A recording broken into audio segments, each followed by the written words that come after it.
Hi and welcome to the Lambda Audiobooks channel.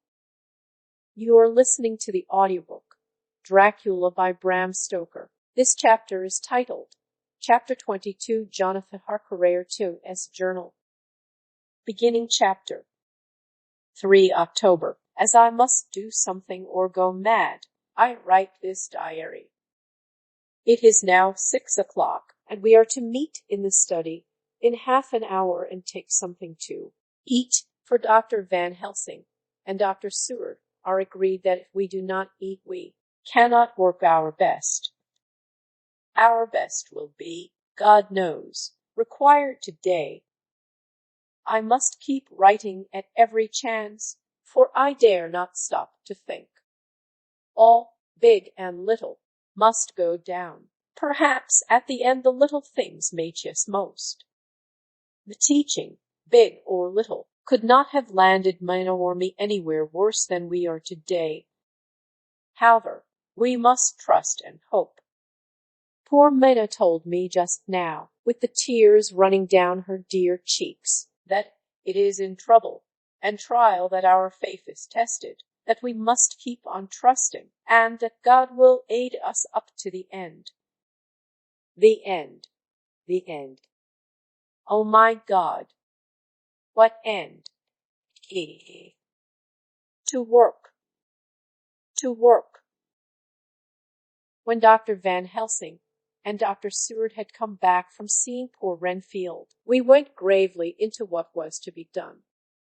First, Dr. Seward told us that when he and Dr. Van Helsing had gone down to the room below, they had found Renfield lying on the floor, all in a heap. His face was all bruised and crushed in, and the bones of the neck were broken. Dr. Seward asked the attendant who was on duty in the passage if he had heard anything. He said that he had been sitting down. He confessed to half-dozing when he heard loud voices in the room, and then Renfield had called out loudly several times, "God! God! God!" After that there was a sound of falling, and when he entered the room he found him lying on the floor, face down, just as the doctors had seen him. Van Helsing asked if he had heard voices or a voice, and he said he could not say, that at first it had seemed to him as if there were two, but as there was no one in the room it could have been only one. He could swear to it, if required, that the word God was spoken by the patient. Dr. Seward said to us, when we were alone,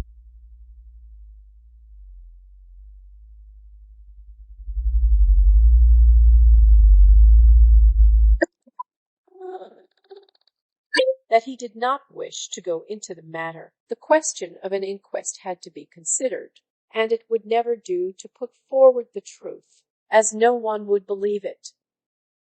As it was, he thought that on the attendant's evidence he could give a certificate of death by misadventure, in falling from bed. In case the coroner should demand it, there would be a formal inquest, necessarily to the same result. When the question began to be discussed as to what should be our next step, the very first thing we decided was that Mina should be in full confidence, that nothing of any sort, no matter how painful, should be kept from her.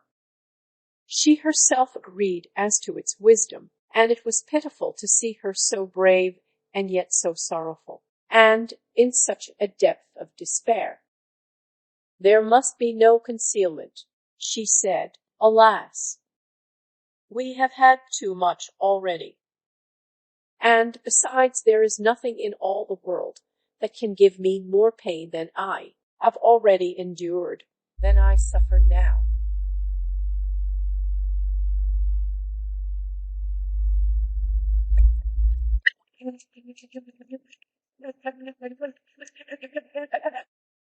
Whatever may happen, it must be of new hope or of new courage to me. Van Helsing was looking at her fixedly as she spoke, and said, suddenly but quietly, "But, dear Madam Mina, are you not afraid not for yourself, but for others from yourself, after what has happened. Her face grew set in its lines, but her eyes shone with the devotion of a martyr as she answered, No, for my mind is made up. To what? He asked gently, whilst we were all very still, for each in our own way we had a sort of vague idea of what she meant. Her answer came with direct simplicity, as though she were simply stating a fact. Because if I find in myself, and I shall watch keenly for it, a sign of harm to any that I love, I shall die. You would not kill yourself? He asked.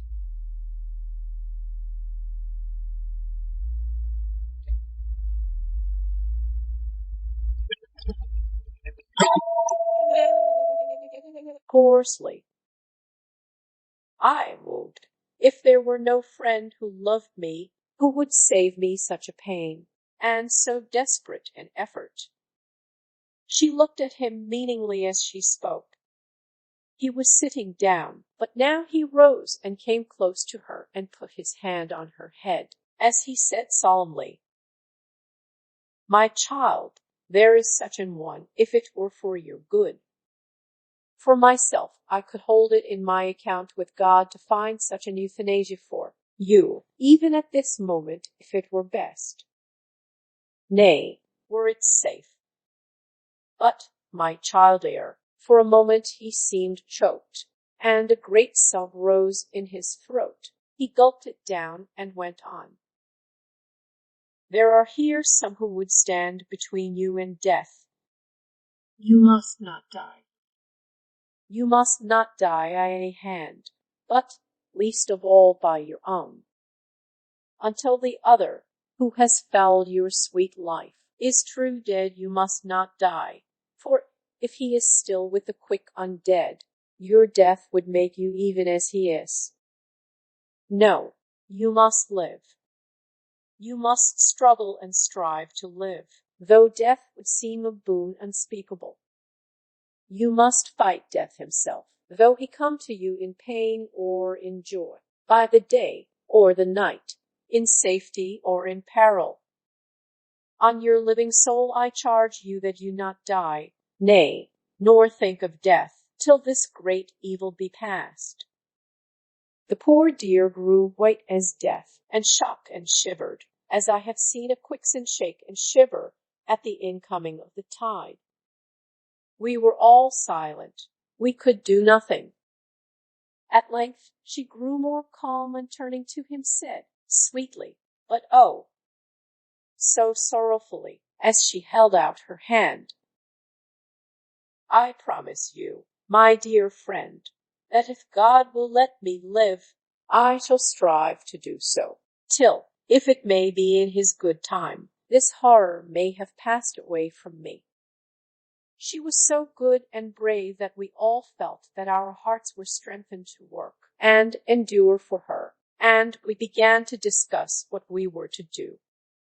I told her that she was to have all the papers in the safe, and all the papers or diaries and phonographs we might hereafter use, and was to keep the record as she had done before.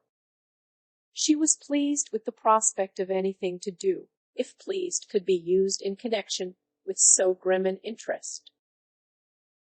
As usual, Van Helsing had thought ahead of everyone else, and was prepared with an exact ordering of our work. It is perhaps well, he said, that at our meeting after our visit to Carfax, we decided not to do anything with the earth boxes that lay there.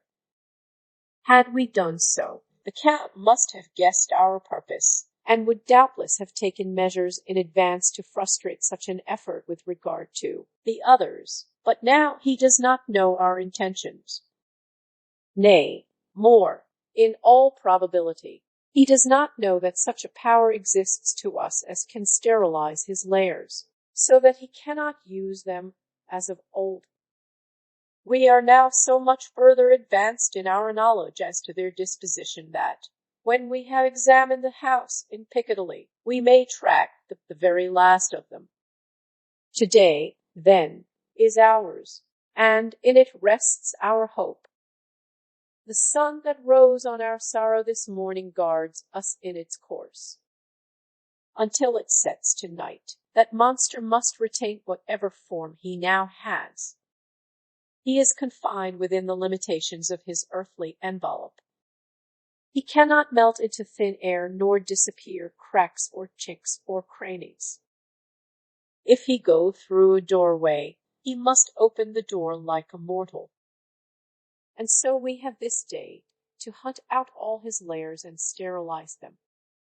So we shall, if we have not yet catch him and destroy him, drive him to bay in some place where the catching and the destroying shall be, in time, short.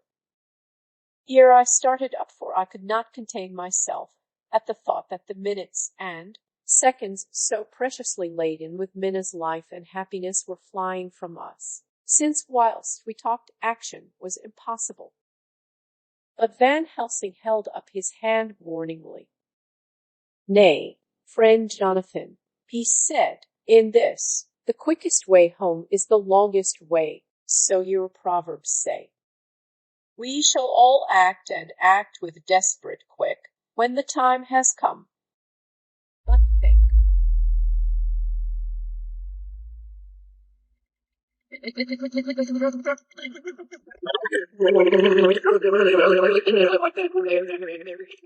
In all probable, the key of the situation is in that house in Piccadilly.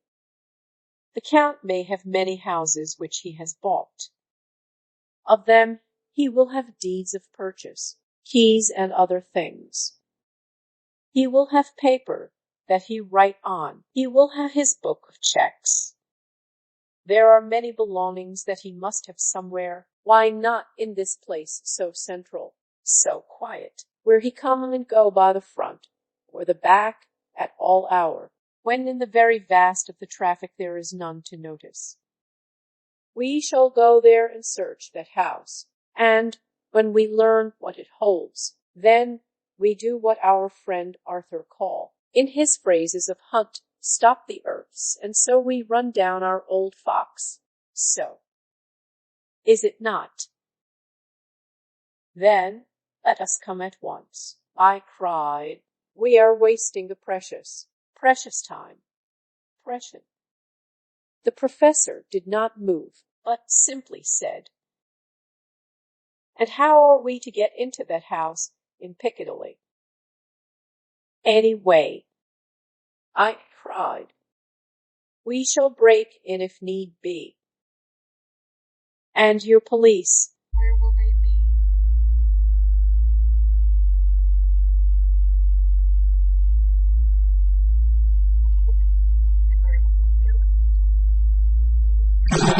And what will they say? I was staggered, but I knew that if he wished to delay, he had a good reason for it. So I said, as quietly as I could, don't wait more than need be. You know, I'm sure, what torture I am in. Ah, my child, that I do, and indeed there is no wish of me to add to your anguish. But just think, what can we do until all world be at movement? Then will come our time. I have thought, and it seems to me that the simplest way is the best of all. Now we wish to get into the house, but we have no key. Is it not so? I nodded. Now suppose that you were, in truth, the owner of that house, and could not still get it, and think there was to you no conscience of the housebreaker, what would you do? I should get a respectable locksmith, and set him to work to pick the lock for me. And your police, they would interfere, would they not? Oh, no, not if they knew the man was properly employed. Then He looked at me as keenly as he spoke. All that is in doubt is the conscience of the employer, and the belief of your policeman as to whether or no that employer has a good conscience or a bad one. Your police must indeed be zealous men and clever, oh, so clever, in reading the heart, that they trouble themselves in such matter. No, no, my friend Jonathan, you go take the lock of 100 empty house in this your London, or of any city in the world, and if you do it as such things are rightly done, and at the time such things are rightly done, no one will interfere. I have read of a gentleman who owned a so fine house in London, and when he went for months of summer to Switzerland and lock up his house, some burglar came and broke window at back and got in. Then he went and made open the shutters in front and walk out and in through the door before the very eyes of the police. Then he had an auction in that house, and advertise it, and put up big notice, and when the day come he sell off by a great auctioneer all the goods of that other man who owned them. Then he go to a builder, and he sell him that house, making an agreement that he pull it down and take all away within a certain time. And your police and other authority help him all they can. And when that owner come back from his holiday in Switzerland, he find only an empty hole where his house had been. This was all done in regel, and in our work we shall be in regel too. We shall not go so early that the policemen who have then little to think of shall deem it strange, but we shall go after 10 o'clock, when there are many about, and such things would be done were we indeed owners of the house. I could not but see how right he was, and the terrible despair of Minna's face became relaxed a thought. There was hope in such good counsel. Van Helsing went on. When once within that house we may find more clues. At any rate some of us can remain there whilst the rest find the other places, where there be more of boxes, at Bermondsey and Mile End. Lord Godalming stood up. I can be of some use here, he said. I shall wire to my people to have horses and carriages where they will be most convenient. Look here, old fellow, said Morris. It is a capital idea to have all ready in case we want to go horsebacking, but don't you think that one of your snappy carriages with its heraldic adornments in by way of Walworth or Mile End would attract too much attention for our purposes? It seems to me that we ought to take cabs when we go south or east, and even leave them somewhere near the neighborhood we are going to. Friend Quincy is right, said the professor. His head is what you call in plain with the horizon. It is a difficult thing that we go to do, and we do not want no peoples to watch us, if so it may. Minna took a growing interest in everything, and I was rejoiced to see that the exigency of affairs was helping her to forget for a time the terrible experience of the night. She was very, very pale, almost ghastly, and so thin that her lips were drawn away, showing her teeth in somewhat of prominence. I did not mention this last, lest it should give her needless pain, but it made my blood run cold in my veins to think of what had occurred with poor Lucy when the Count had sucked her blood. As yet there was no sign of the teeth growing sharper, but the time as yet was short, and there was time for fear. When we came to the discussion of the sequence of our efforts and of the disposition of our forces, there were new sources of doubt. It was finally agreed that before starting for Piccadilly we should destroy the Count's lair close at hand. In case he should find it out too soon, we should thus be still ahead of him in our work of destruction, and his presence in his purely material shape, and at his weakest, might give us some new clue. As to the disposal of forces, it was suggested by the professor that, after our visit to Carfax, we should all enter the house in Piccadilly, that the 2 doctors and I should remain there, whilst Lord Godalming and Quincy found the lairs at Walworth and Mile End and destroyed them. It was possible, if not likely, the professor urged, that the Count might appear in Piccadilly during the day, and that if so we might be able to cope with him then and there. At any rate, we might be able to follow him in force. To this plan I strenuously objected, and so far as my going was concerned, for I said that I intended to stay and protect Mina.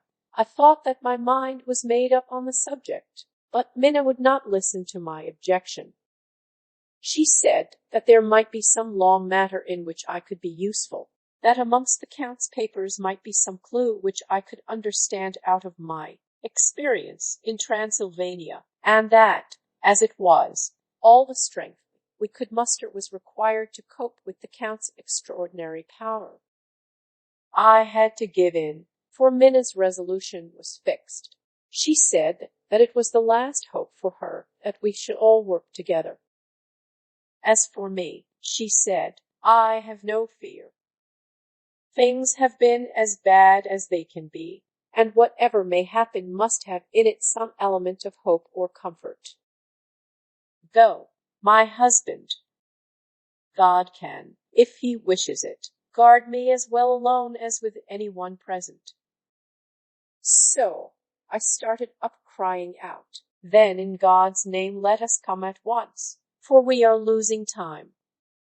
The Count may come to Piccadilly earlier than we think. Not so, said Van Helsing, holding up his hand. But why? I asked. Do you forget, he said, with actually a smile, that last night he banqueted heavily and will sleep late? Did I forget? Shall I ever? Can I ever? Can any of us ever forget that terrible scene? Minna struggled hard to keep her brave countenance, but the pain overmastered her, and she put her hands before her face and shuddered whilst she moaned. Van Helsing had not intended to recall her frightful experience. He had simply lost sight of her and her part in the affair in his intellectual effort. When it struck him what he said, he was horrified at his thoughtlessness and tried to comfort her. Oh, Madam Mina, he said, dear, dear Madam Mina, alas, that I of all who so reverence you should have said anything so forgetful. These stupid old lips of mine and this stupid old head do not deserve so, but you will forget it, will you not? He bent low beside her as he spoke. She took his hand, and looking at him through her tears, said hoarsely, No, I shall not forget, for it is well that I remember, and with it I have so much in memory of you that is sweet, that I take it all together. Now, you must all be going soon. Breakfast is ready, and we must all eat that we may be strong. Breakfast was a strange meal to us all. We tried to be cheerful and encourage each other, and Mina was the brightest and most cheerful of us. When it was over, Van Helsing stood up and said, Now, my dear friends, we go forth to our terrible enterprise. Are we all armed, as we were on that night when first we visited our enemy's lair, armed against ghostly as well as carnal attack? We all assured him. Then it is well. Now, Madam Mina, you are in any case quite safe here until the sunset, and before then we shall return.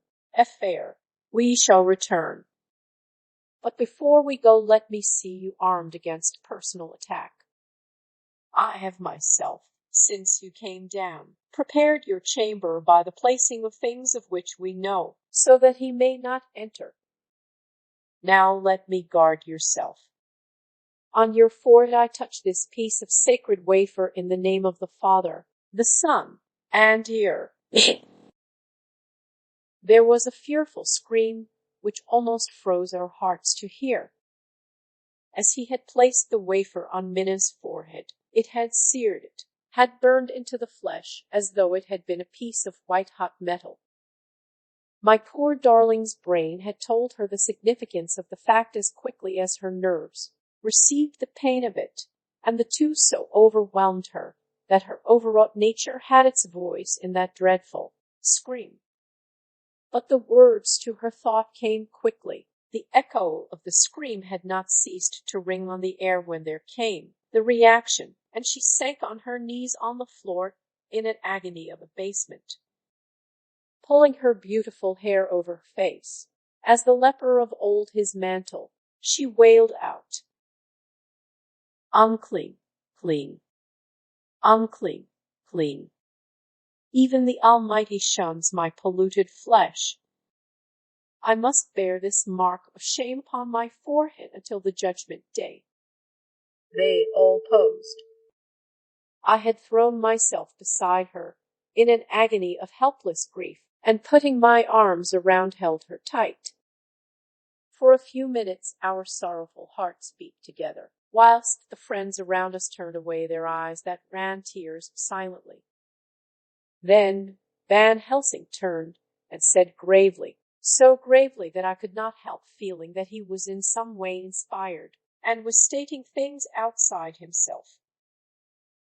"It may be that you may have to bear that mark till God himself see fit, as he most surely shall, on the judgment day, to redress all wrongs of the earth and of his children that he has placed thereon.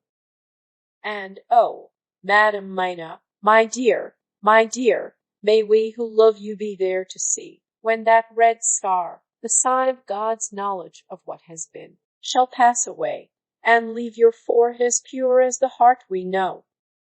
For so surely as we live, that scar shall pass away when God sees right to lift the burden that is hard upon us. Till then, we bear our cross, as his Son did in obedience to his will.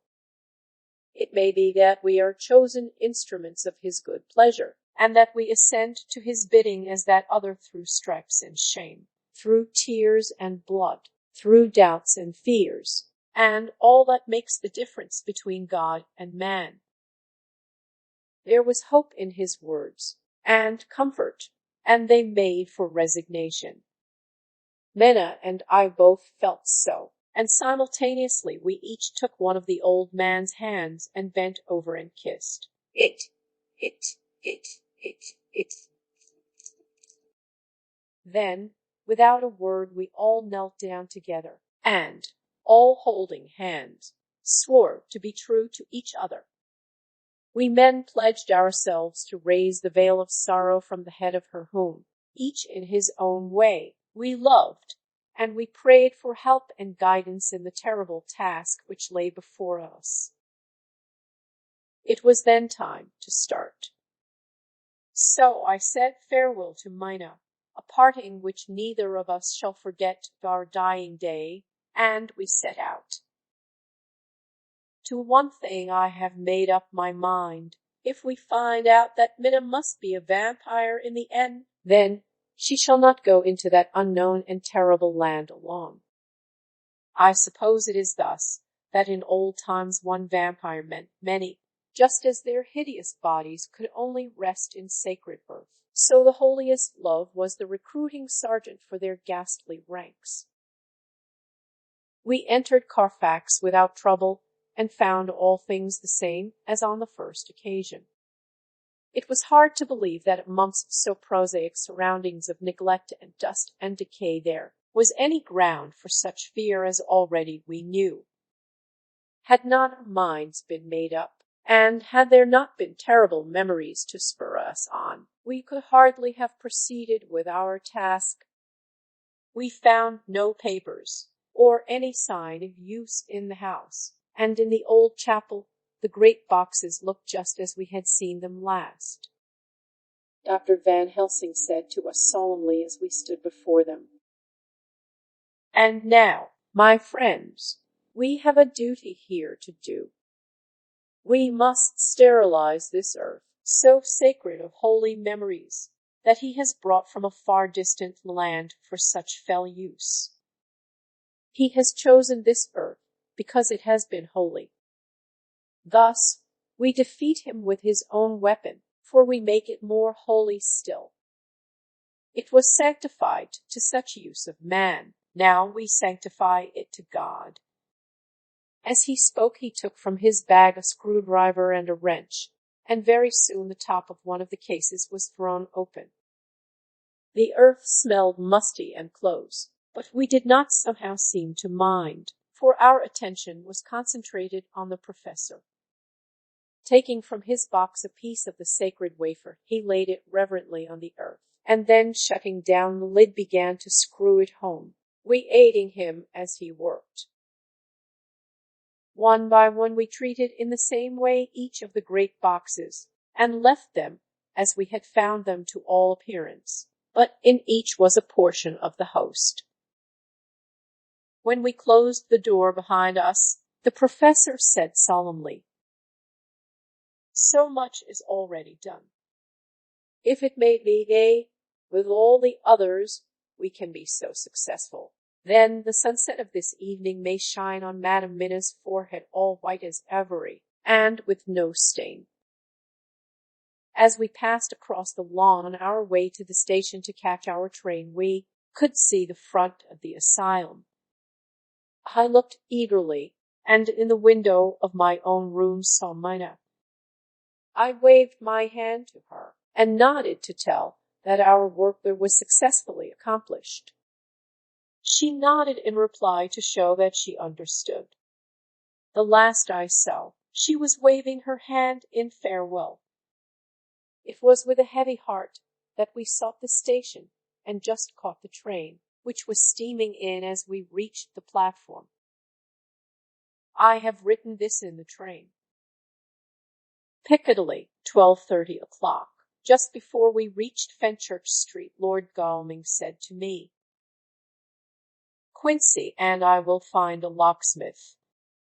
You had better not come with us in case there should be any difficulty, for under the circumstances it wouldn't seem so bad for us to break into an empty house. But you are a solicitor, and the Incorporated Law Society might tell you that you should have known better." I demurred as to my not sharing any danger even of odium, but he went on, "Besides, it will attract less attention if there are not too many of us. My title will make it all right with the locksmith, and with any policeman that may come along. You had better go with Jack and the professor and stay in the Green Park, somewhere in sight of the house, and when you see the door opened and the smith has gone away, do all come across. We shall be on the lookout for you, and shall let you in." "The advice is good," said Van Helsing, so we said no more. Godalming and Morris hurried off in a cab, we following in another. At the corner of Arlington Street, our contingent got out and strolled into the Green Park. My heart beat as I saw the house on which so much of our hope was centered, looming up grim and silent in its deserted condition amongst its more lively and spruce-looking neighbors. We sat down on a bench within good view, and began to smoke cigars so as to attract as little attention as possible. The minutes seemed to pass with leaden feet as we waited for the coming of the others. At length, we saw a four-wheeler drive up. Out of it, in leisurely fashion, got Lord Godalming and Morris, and down from the box descended a thick-set working man with his rush-woven basket of tools. Morris paid the cabman, who touched his hat and drove away. Together the two ascended the steps, and Lord Godalming pointed out what he wanted done. The workman took off his coat leisurely and hung it on one of the spikes of the rail, saying something to a policeman who just then sauntered along. The policeman nodded acquiescence, and the man kneeling down placed his bag beside him. After searching through it, he took out a selection of tools which he produced to lay beside him in orderly fashion. Then he stood up, looked into the keyhole, blew into it, and turning to his employers, made some remark.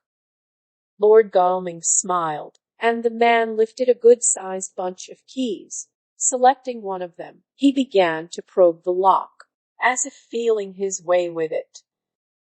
After fumbling about for a bit, he tried a second, and then a third.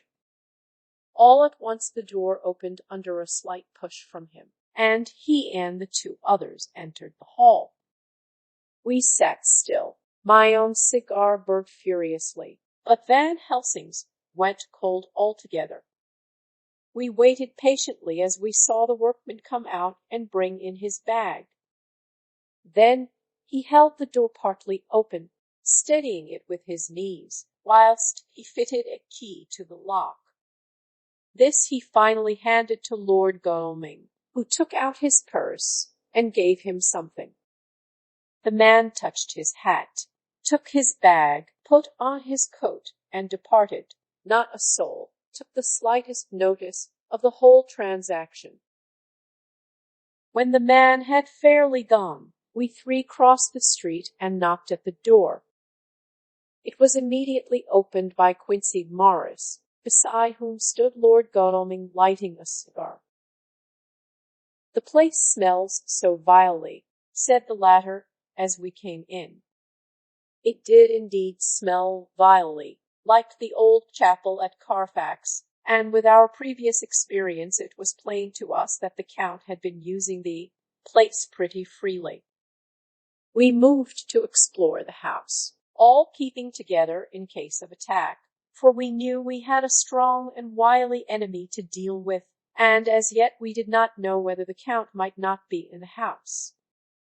In the dining room, which lay at the back of the hall, we found 8 boxes of earth. 8 boxes only out of the 9 which we sought. Our work was not over, and would never be until we should have found the missing box. First we opened the shutters of the window, which looked out across a narrow stone-flagged yard at the blank face of a stable, pointed to look like the front of a miniature house. There were no windows in it, so we were not afraid of being overlooked. We did not lose any time in examining the chests. With the tools which we had brought with us, we opened them one by one and treated them as we had treated those others in the old chapel. It was evident to us that the Count was not at present in the house, and we proceeded to search for any of his effects. After a cursory glance at the rest of the rooms, from basement to attic, we came to the conclusion that the dining room contained any effects which might belong to the Count, and so we proceeded to minutely examine them. They lay in a sort of orderly disorder on the great dining-room table. There were title deeds of the Piccadilly house in a great bundle, deeds of the purchase of the houses at Mile End and Bermondsey, note paper, envelopes, and pens and ink. All were covered up in thin wrapping paper to keep them from the dust. There were also a clothes brush, a brush and comb, and jug and basin, the latter containing dirty water, which was reddened as if with blood. Last of all was a little heap of keys of all sorts and sizes, probably those belonging to the other houses. When we had examined this last find, Lord Godalming and Quincy Morris, taking accurate notes of the various addresses of the houses in the east and the south, took with them the keys in a great bunch, and set out to destroy the boxes in these places. The rest of us are, with what patience we can, waiting their return, or the coming of the Count. End of chapter. Thank you for listening. If you enjoyed this video, please hit the like button. If you are interested in hearing more audiobooks, subscribe and turn on the notifications to get fresh daily audiobook chapters from Lambda Audiobooks. Until next time.